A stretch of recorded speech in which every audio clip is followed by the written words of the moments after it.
আজকে রান্না দেখে আশা করি কারোর জিভে পানি আসবে না। এত রান্না আজকে করছি যে চিন্তাই করা যাচ্ছে না, অতিরিক্ত পরিমাণ রান্না করছি। যে রান্নাটা হচ্ছে দুটো ডিম ভাজলাম, এটাকে বলে অমলেট। দুটো ডিম অমলেট করলাম।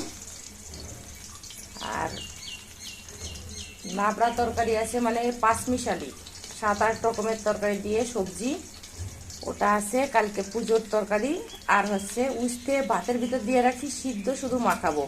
আর সাদা ভাত আমি তো রাতে দিনে অবশ্যই খাবো না, কালকে রাত্রে উপবাস ছিলাম সারাদিন।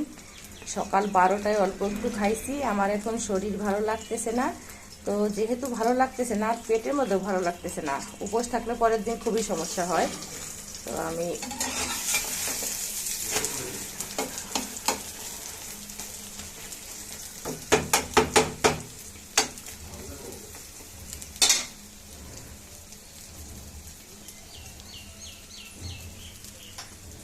সবাই ভালো থাকবেন, সুস্থ থাকবেন, আমার জন্য আশীর্বাদ করবেন।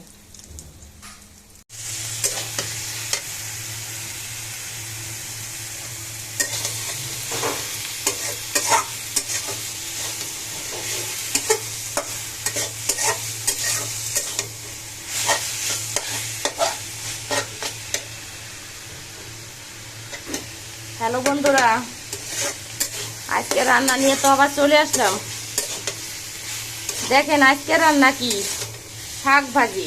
এই যে এটার মধ্যে মানে কয় প্রকারের শাক আছে, 4-5 প্রকার হবে। ডাঁটা শাক, লাল সাদা ফাদা মিলে, তারপরে লাউ শাক, কুমড়ো শাক, পুঁই শাক, বিভিন্ন ভেজাল করছি। সব শাক দিয়ে ভাজ করে এটাকে কুটছি। দেখেন আমার শাক আস্তে আস্তে অথচ সিদ্ধ হয়ে গেছে। কি সুন্দর রান্না হয়েছে দেখেন, ঘাড়া কি, এই যে লাগেও না একটু। আজকে রান্না হচ্ছে শাক ভাজি। এই যে উঠতে চম্পার সাথে গল্প করতে গেছিলাম, পিরিতির গল্প পুড়ে গেছে। সব পিরিতির গল্প করতে দিয়ে উঠতে পুড়ে গেছে। পুড়ে গেল ভালো, নিতে আর একটু দিতে হবে না, উপকার হবে না শরীরের জন্য। আর এখন হচ্ছে শাক ভাজি, ভাত হয়ে গেছে। আর কালকে রান্না আছে মাছের ঝোল, ওটাকে গরম করব। আমি আজকে অনেক প্রকারের রান্না করে ফেলছি, এত রান্না আজকে করছি। আমি কালকে ভীষণ অসুস্থ হয়ে পড়ছিলাম ভাই বন্ধুরা, আপনারা এত অসুস্থ হয়ে পড়ছিলাম। রাত্রে বলি নাই যে আমি যদি সকালে বাঁচি তাহলে কথা হবে, আর যদি না বাঁচি তাহলে তো আর কথা বন্ধ। তা আমি মরি নাই, আমি বাঁচে আছি। আমার এই শাক ভাজি খেয়ে আমার ছেলে বলবে, মা তুমি যে কি সুন্দর শাক রান্না করতে পারো। এই দেখেন শাক অনেক সুন্দর হয় আমার শাক রান্না। শাকের মধ্যে দিচ্ছি কালো জিরে ফোড়ন, কাঁচা মরিচ, আর হচ্ছে বেশি করে একটু তেল, আর পেঁয়াজ রসুন। পেঁয়াজ রসুন ছাড়াও শাক রান্না করা যায়, শুধু কালো জিরে আর কাঁচা লঙ্কা দিয়ে শাক রান্না করা যায়। সেটাও একদিন দেখাবো।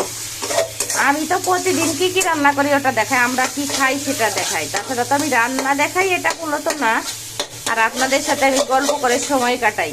আমার রান্না দেখেন, এই যে প্রায় শেষের পথে একটু ইয়ে করে রাখলাম, একটু ভিতরে রসটা টাইনে যাক, তারপর আস্তে আস্তে নাড়িয়ে ছাড়িয়ে নামাই ফেলবো শাক। শাক আবার যদি পানি পানি রয়ে যায় ভালো লাগে না, শুকনো শুকনো হতে হবে, একদম রস থাকবে না এতে। আর ঝরঝরা ভাত দিয়ে মাখাবো। কালকে তো মরিচ দিয়ে মাখাইছিলাম, মাছ ভাজার ঝাল মরিচ দিয়ে, হেভি টেস্ট হয়েছিল, হেভি সেই টেস্ট, চিন্তাই করার জন্য এত টেস্ট হয়েছিল। তো পুরা উস্তে ভাজা, উস্তে পুড়লেও স্বাদ হবে আমি জানি। চম্পা বলে একদিন এত সুন্দর উস্তে ভাজা খাইছিলেন আপনি বৌদি, আমি কইছি ঈদের পরে আয় আবার তোরে খাওয়াবো, উস্তে মিস্তে সব, মাংস খাওয়াবো, মুরগি, মাছ, পোলাও, বিরিয়ানি সব খাওয়াবো। তো আমার শাক রান্না দেখেন কমপ্লিট। তাহলে আমরা আজকে খাবো উস্তে ভাজি, মাছের ঝোল, শাক, সাদা ভাত। আজকের মতো সবাইকে গুড বাই।